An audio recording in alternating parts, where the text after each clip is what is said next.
दशरथ मांझी का जन्म उस समय हुआ जब हमारा भारत देश अंग्रेजों का गुलाम हुआ करता था। दशरथ जी का जन्म 14 जनवरी 1934 को बिहार राज्य के गया जिले के बहुत ही पिछड़े गहलोर नाम के गांव में हुआ था। इस पिछड़े गांव का अंदाजा आप इसी बात से लगा सकते हैं कि उनके गांव में ना तो कोई दुकान थी, ना ही स्कूल, और पानी के लिए भी लोगों को 3 किलोमीटर तक पैदल चलना पड़ता था। ऐसे में छोटी से छोटी जरूरतों के लिए गांव वालों को वजीरगंज कस्बे में जाना पड़ता था, लेकिन उसके लिए भी गांव वालों को एक पूरा पहाड़ पार करके जाना पड़ता था, जो गहलोर और वजीरगंज के बीच में था। या तो पहाड़ के किनारे से होकर जाना पड़ता था, लेकिन वह रास्ता 55 किलोमीटर दूर पड़ता था। बचपन से ही दशरथ जी का परिवार काफी गरीब था। उनका परिवार पुश्तों से ही गांव के जमींदार के यहाँ काम करता आ रहा था, और उसका कारण था जमींदार से उनके पूर्वजों के द्वारा लिया गया कर्ज। दशरथ जी के पिता और उनके पूर्वजों के द्वारा लिए हुए कर्ज के कारण बहुत ही कम उम्र में दशरथ जी के पिता ने उन्हें भी गांव के जमींदार के यहाँ काम करने के लिए दबाव डाला, लेकिन दशरथ जी को जमींदार के यहाँ का गुलामी करना मंजूर नहीं था और वे उस समय घर छोड़कर भाग गए और धनबाद जाकर कोयले की खदान में काम करने लगे। लेकिन करीब 7 साल बाद जब उन्हें अपने घर और गांव की याद आने लगी तो वह वापस अपने घर चले आए। वापस आकर जब उन्होंने अपने गांव को देखा तो पाया कि गांव तो अब भी वैसा था जैसा कि वह 7 साल पहले छोड़ गए थे।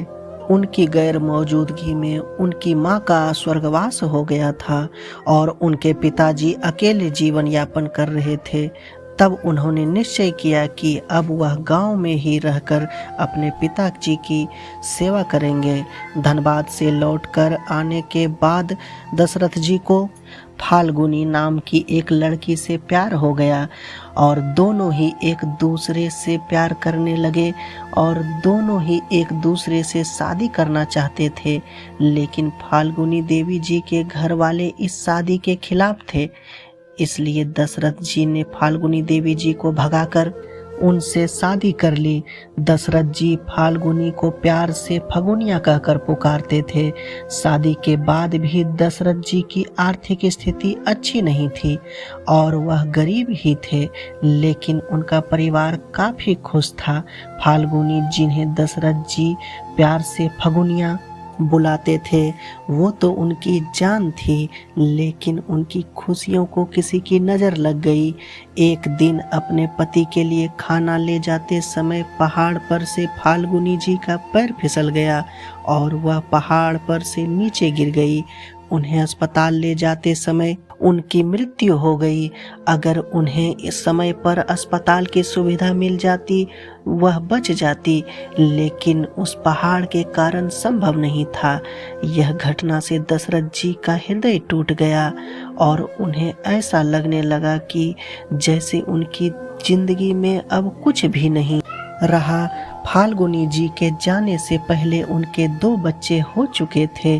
फाल्गुनी जी के निधन के बाद दशरथ जी ने प्रतिज्ञा ली कि वह इस पहाड़ को तोड़कर इसके बीच से रास्ता बनाएंगे ताकि जो उनके साथ हुआ वह किसी के साथ दोबारा ना हो सके। सन 1960 में उन्होंने एक छेनी और हथौड़े से पहाड़ काटने की शुरुआत की। लोग उन्हें पागल कहते थे, लेकिन लोगों के तानों को उन्होंने अपना हौसला बनाया और लगातार अपनी मेहनत करते रहे। इस बीच गांव में अकाल जैसी स्थिति भी आई और सारे गांव वाले गांव छोड़कर चले गए, लेकिन उन्होंने अपना इरादा नहीं बदला। अकाल जैसी मुसीबत में उन्होंने घास पत्तियां खाकर और गंदा पानी पीकर भी अपने काम को नहीं छोड़ा। इस बीच गांव का जमींदार उनको अपनी मीठी बात में फंसाता है कि वह उसकी मदद करेगा सरकार से सड़क के लिए पैसा मांगने में। अनपढ़ दशरथ जी उसकी बातों में आकर अंगूठा लगा देता है। सरकार से 25 लाख की मदद भी मिलती है, लेकिन जमींदार ने उन पैसों को अपने निजी स्वार्थ के लिए इस्तेमाल कर लिया। लेकिन जब दशरथ को इस बात का पता चलता है कि जमींदार ने उसे 25 लाख का चूना लगाया है, तो वह इसकी शिकायत प्रधानमंत्री से करने की ठान लेते हैं।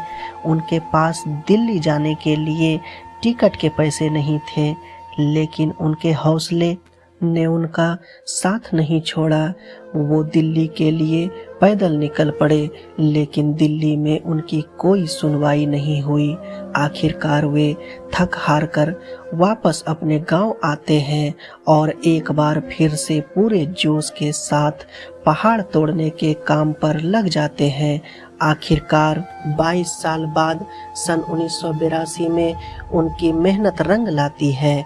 उन्होंने अपने अकेले के दम पर 360 फुट लंबी, 30 फुट चौड़ी और 25 फुट ऊंचे पहाड़ को काटकर ऐसी सड़क बना दी जिससे दिन भर में तय किए जाने वाले रास्ते को आधे घंटे में तय किया जाने लगा। 17 अगस्त 2007 में गाल ब्लैडर में कैंसर होने की वजह से दिल्ली के एम्स अस्पताल में दशरथ जी की मृत्यु हो गई। उनका अंतिम संस्कार बिहार सरकार ने पूरे राजकीय सम्मान के साथ किया। बिहार सरकार ने 2006 में इनका नाम पद्मश्री अवार्ड के लिए भी दिया था। दशरथ मांझी ने अपने अंतिम समय में अपने जीवन पर फिल्म बनाने का विशेष अधिकार दे दिया, ताकि वह पूरी दुनिया के लोगों को यह बता सके कि सफलता पाने के लिए जरूरी है कि हम अपने प्रयास में निरंतर डटे रहें। बहुत से लोग कभी इस बात को नहीं जान पाते कि जब उन्होंने अपने प्रयास छोड़े हैं तो वह सफलता की इतने करीब थे और उनके नाम पर एक फिल्म भी बनी जिसका नाम है मांझी द माउंटेन मैन। तो दोस्तों, यह थी हमारी आज की कहानी। आशा है आपको पसंद आई होगी। आपका क्या कहना है इस कहानी के बारे में कमेंट करके हमें ज़रूर बताएं। वीडियो को लाइक करके चैनल को सब्सक्राइब कर लीजिए और साथ में घंटी को दबाकर ऑल पर सेट कर लें, ताकि आने वाली वीडियो आपको तुरंत मिल सके। मुझे दीजिए इजाज़त, मिलते हैं फिर एक नई कहानी के साथ। तब तक के लिए धन्यवाद।